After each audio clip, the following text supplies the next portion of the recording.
Olá, estamos começando a partir de agora mais um Impressões. E nesse programa você tem a oportunidade a cada semana de conhecer um pouco mais sobre a trajetória profissional e pessoal também de um dos gestores paraibanos. Hoje nós estamos recebendo aqui o Procurador do Trabalho na Paraíba, Eduardo Varandas, que também é representante da Coordenação Nacional de Combate ao Trabalho Infantil, a Cordinfância, aqui no estado da Paraíba. Doutor Eduardo, seja bem-vindo ao Impressões. É um prazer estar aqui com você.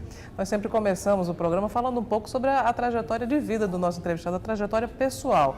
O senhor é um paraibano aqui de João Pessoa e veio de uma família que tinha uma vinculação bastante forte com o direito. Seu pai e sua mãe também atuavam nessa área, não é isso? É, exatamente. Eu costumo dizer às pessoas que a minha faculdade de Direito começou muito antes de eu ingressar na universidade propriamente. Acho que foi a mesa de jantar da minha casa, porque minha mãe era auditora fiscal do trabalho e ela chegava dos canaviais, onde ela resgatava trabalhadores. Na época não se chamava escravidão, mas era um regime de escravidão, meados da década de 70, e ela contava como aquelas pessoas trabalhavam em condições subhumanas, sem carteira de trabalho anotada, sem nenhuma garantia trabalhista, e ela ia com a Polícia Federal e falava aquilo com muita paixão pelo trabalho.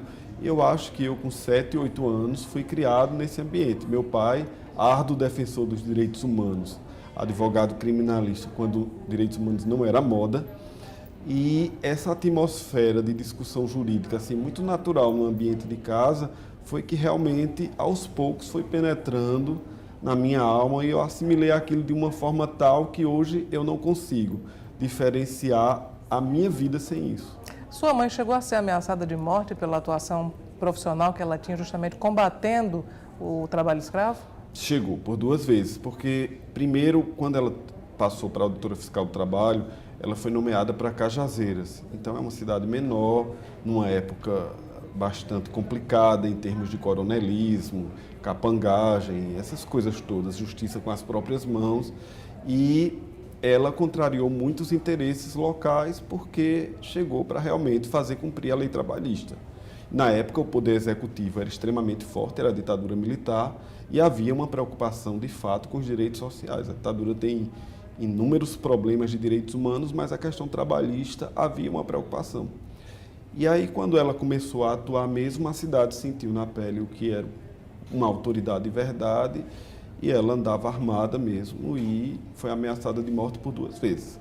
Uma das vezes, inclusive, foi por telefone, que eu atendia o telefone, eu criança, e eu mesmo recebi a ameaça e liguei para a polícia. Então, quer dizer assim, nós tivemos uma vida nessa parte jurídica muito intensa, seja na defesa da nossa própria família, em favor da lei, seja na defesa dos direitos dos outros.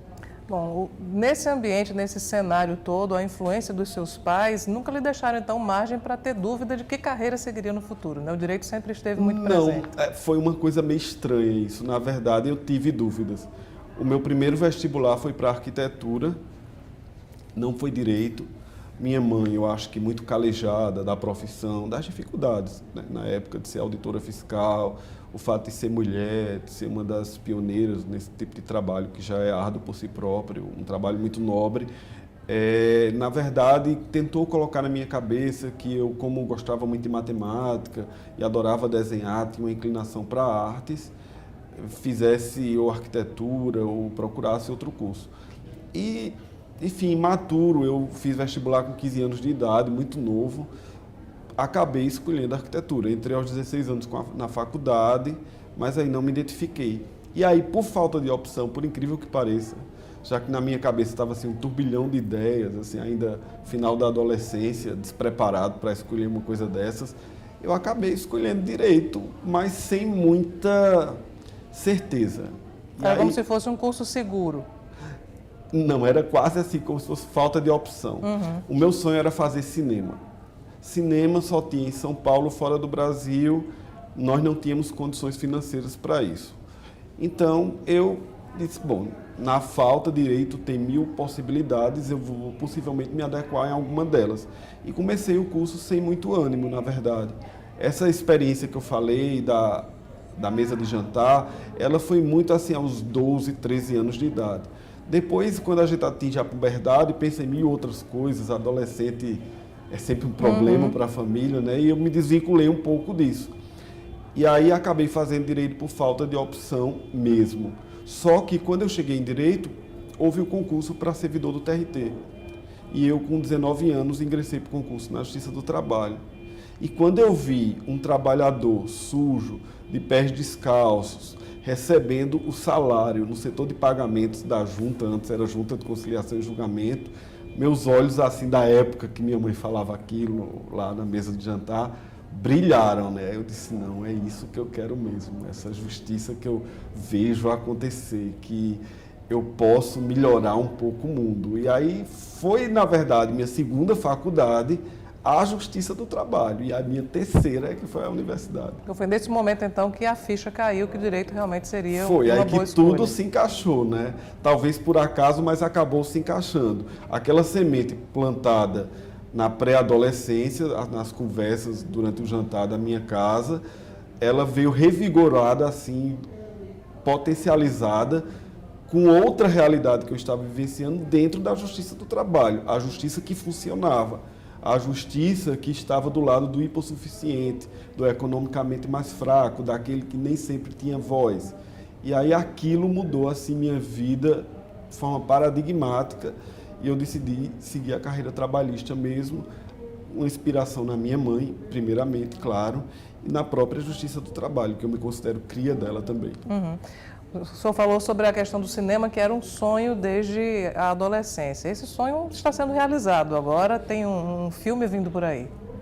Eu até voltei a acreditar em sonhos, porque era um sonho que estava assim tão incubado, e eu não tenho nenhum tipo de experiência em cinema, sou cinéfilo assim, como espectador apenas, mas acabei escrevendo o roteiro e inscrevendo num concurso. Como é que se chama o filme? É um curta? É um curta ficção, um drama mesmo, e o nome do curta é Osana nas Alturas.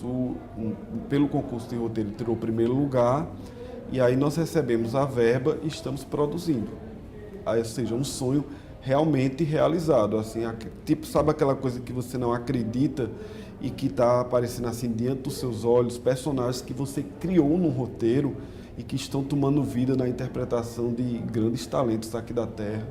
Além da possibilidade de dar chance às pessoas de se mostrarem, a Paraíba ela é muito rica em cultura, muito rica em cenários, muito rica em história, e isso é pouco explorado no cinema paraibano ainda. Então eu acho que veio a calhar o sonho, a necessidade do próprio Estado de se projetar na telona. Então a gente está fazendo e eu espero que fique bom. Embora seja um roteiro ficcional, mas ele tem uma forte vinculação com a realidade, né? Conta um pouquinho sobre a história por trás do Osana nas Alturas. Como eu falei do direito, que eu não conseguia mais me ver sem a questão da ideia de justiça, de equidade, de direitos humanos, então claro que o que eu escrevi, apesar de ser realmente uma ficção, não tem um fato real ligado a essa travesti chamada Osana. Se existir, é mera coincidência, alguma travesti com o nome Osana, mas a verdade é que eu ando muito preocupado com o cenário atual.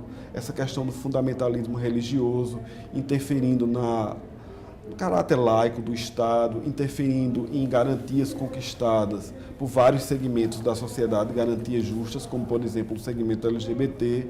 E aí eu escrevi a história de uma travesti chamada Osana, que vive com conflitos de religiosidade e de identidade de gênero. Ela nasceu homem, mas tem alma feminina, e a gente discute exatamente a vivência desse ser humano dentro de um ambiente hostil, ou seja, a pura realidade. E o final, que eu não posso contar, porque eu espero que todos vocês assistam, vai ser surpreendente. Por falar em religião, aí chegou o ponto também de perguntar, Eduardo Varandas é um homem religioso? Incrivelmente demais. Eu não diria religioso, porque eu acho que essa palavra religião está muito ligada à questão ritualística, ligada a denominações, católico, protestante, enfim. Eu acredito muito em Deus, sou uma pessoa crente no sentido de crer, e a minha fé é cristã. Eu acredito em Jesus Cristo como Senhor e Salvador, um ser libertário, não é esse Messias que algumas igrejas pintam, que pune, que aponta pecados. Eu acho que no Evangelho propriamente dito, Jesus mais derrubou preconceitos do que propriamente reconstruiu conceitos. Então, esse Jesus libertário, revolucionário, que disse que ninguém pode apedrejar uma prostituta porque ninguém é melhor do que ela, é nesse Jesus que eu acredito. Aí sim, aí nesse ponto, minha ligação personalíssima entre o ser humano, Eduardo, e o Filho de Deus, Jesus Cristo, é só minha. Não passa por igreja católica e muito menos por igrejas protestantes. Eu acho que a religião vem sendo muito mal utilizada, tem tomado um viés muito complicado, principalmente na questão política, e eles têm transformado as igrejas num centro diabólico de troca de influências e de ingerência no próprio Estado. Eu acho isso, assim, uma aberração. Bom, é impossível não associar essa análise ao que se chama hoje de bancada da Bíblia. Nós vamos falar um pouco sobre esse assunto depois do intervalo e também sobre o blog que Eduardo Varandas mantém e no qual ele comenta vários temas da atualidade.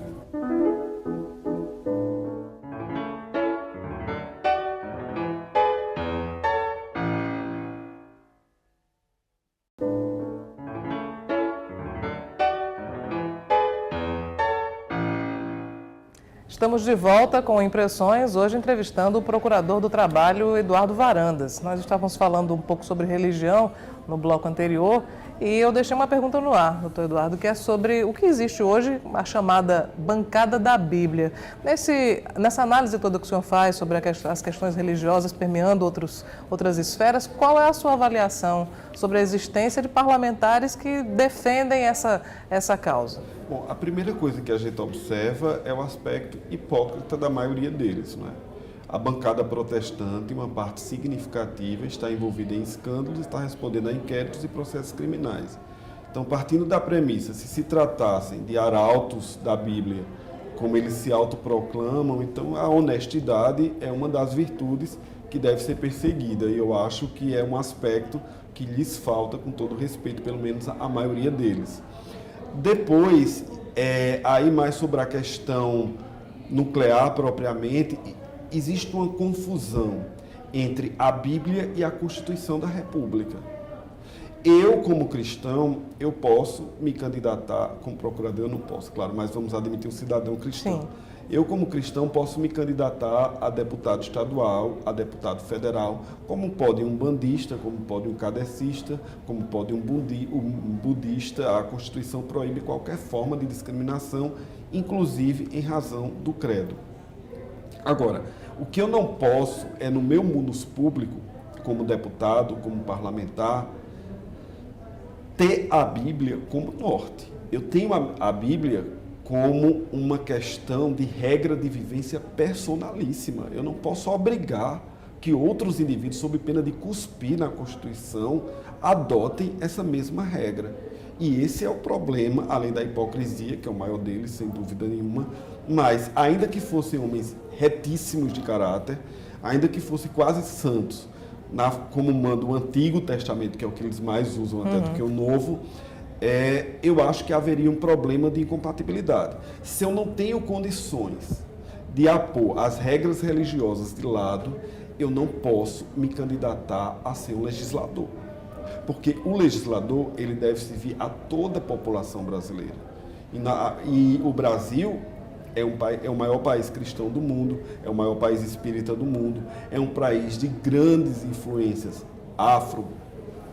africanas, está aí o candomblé para provar, então nós não podemos defender interesses de segmentos, pelo menos não como autoridades públicas. Nós temos que defender os interesses da República e o princípio maior da não discriminação. Então, essa discrepância de metas é que, na verdade, gera um transtorno terrível, porque gera retrocessos na legislação.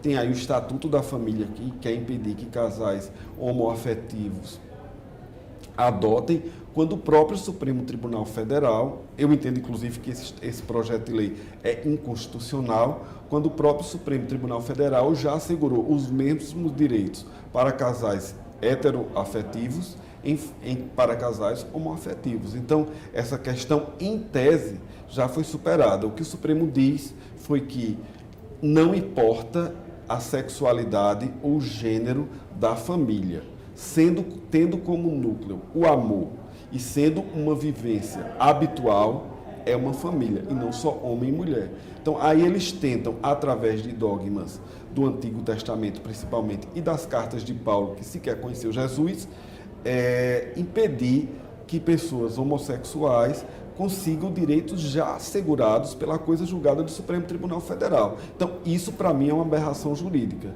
E isso para mim, sob o aspecto teológico, já que eu falei que eu era cristão, é uma falta de amor ao próximo. Então, se eles estão preocupados em cumprir tantas regras secundárias do Antigo Testamento, deviam cumprir os principais mandamentos de Jesus, que é amar o próximo como a si mesmo. Isso aí eu acho que eles não fazem. E quanto à corrupção também tem o não roubarás, né? Também é bem importante. Sim, pois é. Isso aí pressupõe eu que está dentro do aspecto hipócrita, né? Quando você fala que vai seguir a Bíblia corretamente, você deve começar primeiro em casa. E aí o não roubarás, eu acho que se pudesse eles faziam uma emenda à Bíblia, uma emenda bíblica para tirar dos mandamentos. Nós falamos aqui sobre alguns temas que inclusive estão analisados no blog de Eduardo Varandas. E a minha pergunta é se a sua análise normalmente é um tanto pessimista, o senhor se considera um homem pessimista?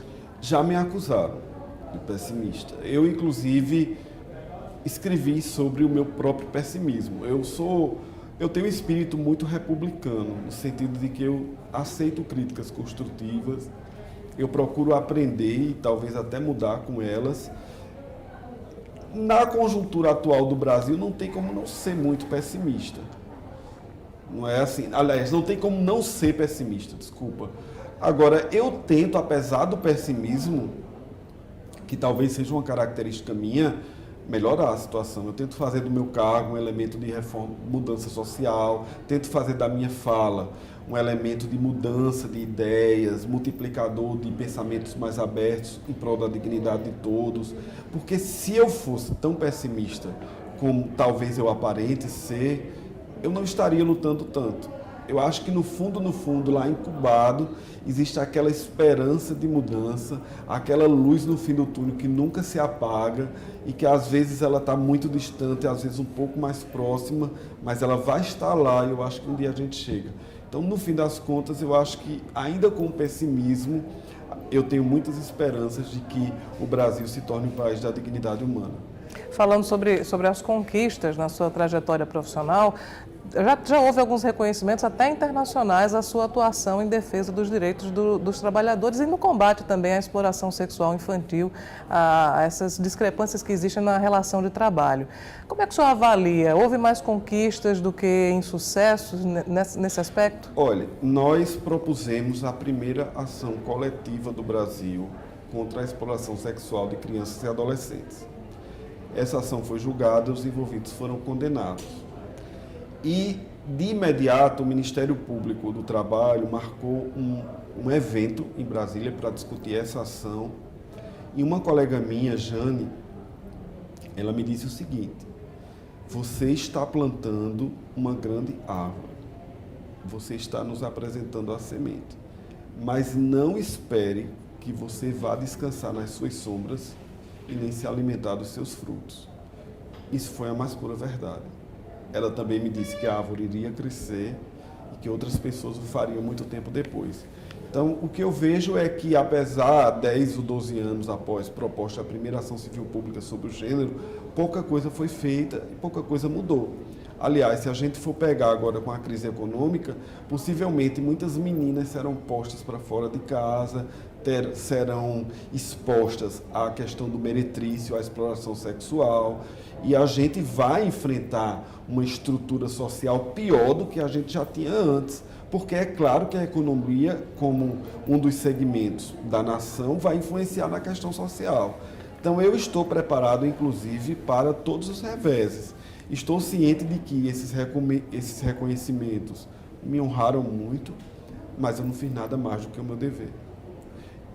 Eu acho que, como procurador do trabalho, no ato da minha posse, eu jurei cumprir a Constituição. E eu não estou fazendo nada mais além do que cumprir o juramento feito há 16 anos atrás. Então, estamos aí para novas ideias, novas lutas, grandes desafios, grandes dificuldades, mas sempre de pé.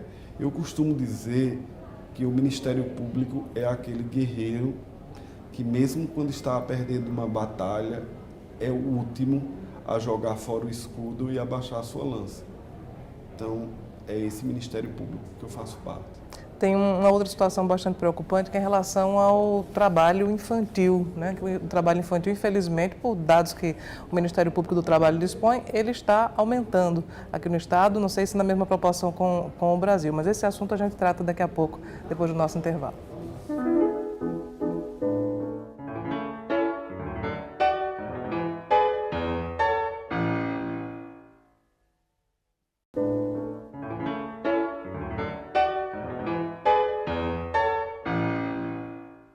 O Impressões está de volta e hoje tendo como entrevistado o Procurador do Trabalho, Eduardo Varandas. No bloco anterior nós falávamos sobre a questão da exploração sexual de crianças e adolescentes e deixei uma outra pergunta sobre outro assunto, que é o trabalho infantil. Os números são mais desanimadores do que no passado, doutor Eduardo? Não, na verdade o que a gente tem é a pesquisa do IBGE através da PNAD de 2013 e 2014. A gente ainda não tem 2015 e 2016. Sim. E em 2013 e 2014, o incremento da exploração do trabalho infantil foi de 7% a nível de Brasil e 60% a nível de Paraíba.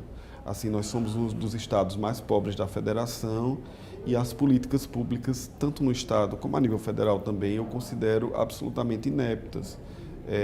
Elas não atingem o seu desiderato. Eu acho que trabalho infantil não se resolve com uma sentença judicial, com ação proposta pelo Ministério Público.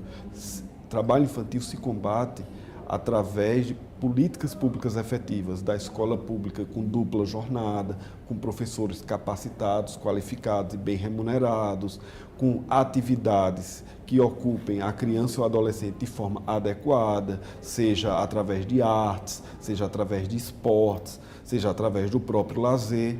E onde é que nós temos isso aqui na Paraíba? Nós temos, assim, se for, pontualmente. Não atinge a maioria de meninos e meninas que estão abaixo da linha da pobreza.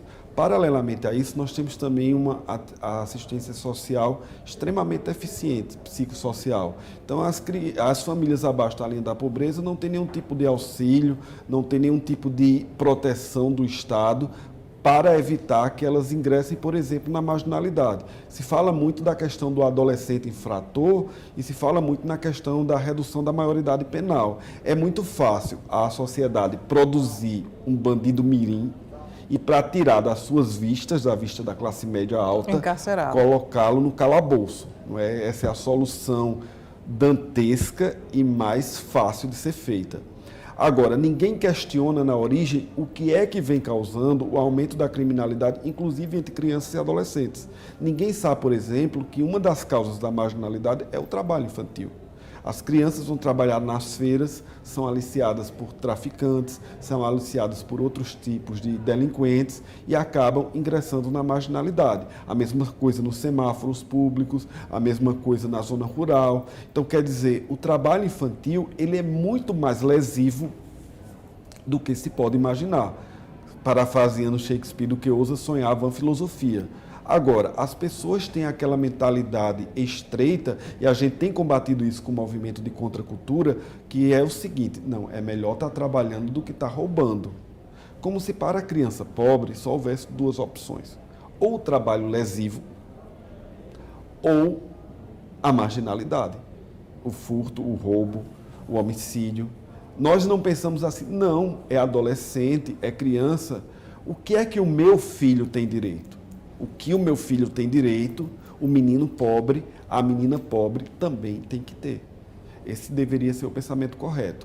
E aí nós temos toda uma linha de manipulação da população para que desconheça na criança ou no adolescente um ser carente de proteção e passe a vê-lo como vilão da violência, quando o grande leviatã da violência é o próprio Estado brasileiro, que não aparelha a polícia adequadamente, não remunera os policiais adequadamente, não investe em políticas sociais para proteger nossos jovens da marginalidade. Então, quer dizer, você veja que há uma mudança de visão que torna a coisa ainda mais perigosa, caminhando para uma situação de caos. Isso eu me preocupo.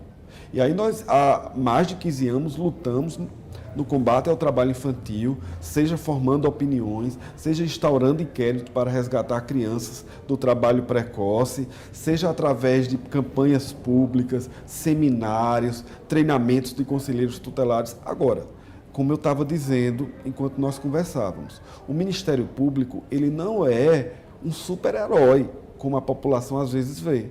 Nós precisamos que o Poder Executivo faça a sua parte. Não é o Ministério Público que administra a escola, não é o Ministério Público que gere as políticas públicas, e aí a população precisa cobrar do Poder Executivo melhores políticas públicas, do Poder Legislativo leis que protejam e não que desprotejam o adolescente em situação de vulnerabilidade. Então, toda essa questão tem que ser rediscutida. O senhor falava sobre as campanhas educativas que o Ministério Público do Trabalho tem feito, e uma delas foi em relação à inserção de pessoas da comunidade LGBT no mercado de trabalho, né? Quais são as principais dificuldades encontradas e os resultados já obtidos? Olha, o que mais nos preocupa é o segmento das transexuais. Porque os homossexuais, de um jeito ou de outro, o indivíduo que é homem e tem um gênero masculino, ainda que tenha atrações sexuais por pessoa do mesmo sexo, ele é absorvido no mercado de trabalho porque essa condição está ali incubada, é a vida pessoal dele, e muitas vezes as coisas se separam e não impede. Por vezes há preconceito e há, de fato, uma discriminação, e a gente também atua nessa área. Mas o segmento das trans, como elas assumem uma outra identidade, aquela visibilidade diferenciada é notória. A trans ela não tem como simplesmente botar o paletó ou a gravata e se travestir novamente de homem para ir trabalhar. E aí essas pessoas acabam tendo como uma única forma de sobrevivência a prostituição. Isso aí nos preocupa muito, de fato. E aí a primeira campanha feita no Brasil contra a homofobia no trabalho teve como personagem uma transexual, e essa campanha, inclusive, foi adotada por vários estados da federação através das procuradorias regionais do trabalho, exatamente para mostrar às pessoas de que todos os seres humanos, como aliás prega a Constituição, que tem como princípio o valor social do trabalho, têm direito ao trabalho, independentemente de qualquer circunstância de gênero, ideologia, religião, sexualidade, racial, etc. Então, essa luta nós vamos abraçar e nós vamos prosseguir ainda com passos mais largos nos próximos anos, aprofundar o debate na sociedade e combater de qualquer forma, através dos meios legais, a terrível discriminação. Numa época de crise econômica, um termo que até bem pouco tempo não era tão comum, hoje tem sido mais comentado nos ambientes de trabalho, que é o assédio moral. O Ministério Público do Trabalho está atuando de que maneira para reprimir esse tipo de episódio, que normalmente ele demora até a ser reportado, é até difícil de caracterizar? Porque o ambiente de trabalho é uma parcela da vida do ser humano, não é? Então acaba sendo muito rico. É uma vivência, o indivíduo passa um terço da sua vida no ambiente de trabalho, pelo menos. E claro que acontecem muitas coisas nessa terça parte da vida. E uma delas é a questão de constrangimentos, de imposição de metas excessivas, de falta de respeito, de situações assim moralmente inadequadas para qualquer ser humano. E o Ministério Público do Trabalho tem agido. Nós temos muitas denúncias sobre isso. Empresas de call center, bancos, multinacionais até, inclusive. Tinha uma multinacional, só para você ter uma ideia de como a coisa não é brincadeira, que o funcionário que não atingisse a meta, ele era obrigado a cheirar uma toalha urinada pelos demais companheiros, num tipo de ritual onde ele era exposto ao ridículo. Então, numa multinacional. Então, você vê como, na verdade, não é fácil lidar com as diversas formas de assédio. Essa multinacional foi processada, foi condenada, essa prática parou, mas aí a gente tem dezenas de outras relatadas e a nossa atuação é instaurar inquérito, firmar termo de ajuste de conduta, aplicar multas, judicializar pedindo a condenação dessas empresas. É a única forma, além da questão das campanhas que a gente também faz. Até de uma forma didática, como caracterizar o que é assédio moral, doutor Eduardo? O assédio moral é quando existe uma opressão no ambiente de trabalho em qualquer sentido incompatível com a dignidade humana. Seja uma opressão no ambiente de trabalho para atingir metas, que é mais comum, seja uma opressão no ambiente de trabalho em razão de um aspecto pessoal do trabalhador, qualquer opressão através de um abuso do poder diretivo, ou seja, da direção do empregador em face de um empregado ou grupos de empregados, é um assédio moral.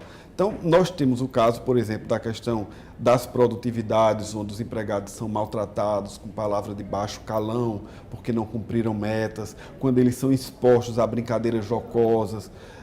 Nós temos uma questão também ligada, às vezes acontece também em razão de questões culturais, por exemplo. Um determinado empregado ou um grupo de empregados tem uma ideologia diferenciada e passam a sofrer perseguições. Isso também é assédio moral. Então, dentro do assédio moral, você encontra, sim, uma questão sociológica muito rica. Toda e qualquer situação hostil que venha de um abuso de direito por parte do empregador, aproveitando a sua condição de parte dominante na relação de trabalho, eu considero assédio moral. Houve uma mobilização em torno da saúde do trabalhador e também para prevenir acidentes do trabalho. Como é que está a Paraíba nesse cenário? Olha, nós temos problemas sérios de acidente de trabalho. Inclusive, nós somos considerados dos estados da federação com maior incidência de acidente de trabalho. Há segmentos, como por exemplo da construção civil, que sempre há relatos de acidente de trabalho. E eu acho que o maior bem a ser assegurado pelo direito, pela Constituição Federal e por outras leis é a vida humana. Eu acho que acima de qualquer questão, de qualquer prerrogativa, de qualquer direito subjetivo, a vida humana há de ser salvaguardada em qualquer circunstância. E o acidente de trabalho é um elemento que ameaça a vida humana. Muitas vezes os acidentes são fatais. A saúde também é um direito indisponível. Então, às vezes, é cultura até do próprio empregado de não usar os equipamentos de proteção individual. O empregador deve exigir. Se o empregador não exigir, a culpa vai ser do empregador. A responsabilidade, na maioria das vezes, é objetiva, ou seja, o empregador responderá por todos os danos causados ao empregado, mas a nós, a questão da indenização é de só menos importância. O que nos interessa, de fato, é que trabalhadores não adoeçam no trabalho, trabalhadores não tenham sua vida ceifada no ambiente de trabalho, que o trabalho venha a ser um elemento de dignidade do ser humano e não matadouro de seres humanos. Então, é muito importante a gente reforçar a questão da saúde e da segurança do trabalhador através do Abril Verde. E que não seja só o Abril Verde, seja o ano inteiro verde, voltado para a proteção. Nós temos o Ministério do Trabalho e Emprego, que é nosso parceiro no que se refere às fiscalizações das regras de segurança e medicina no trabalho, e uma das nossas prioridades é exatamente essa, combater precariedade no que se refere à não observância das regras de saúde e segurança no trabalho. Ok, doutor Eduardo, muito obrigada pela sua presença, por todos esses esclarecimentos aqui ao Impressões. Eu que fico muito honrado e vamos esperar por dias melhores neste país tão necessitado, né? Bom, e com muito otimismo a gente vai terminando o Impressões de hoje. Muito obrigada por sua audiência e até a próxima edição.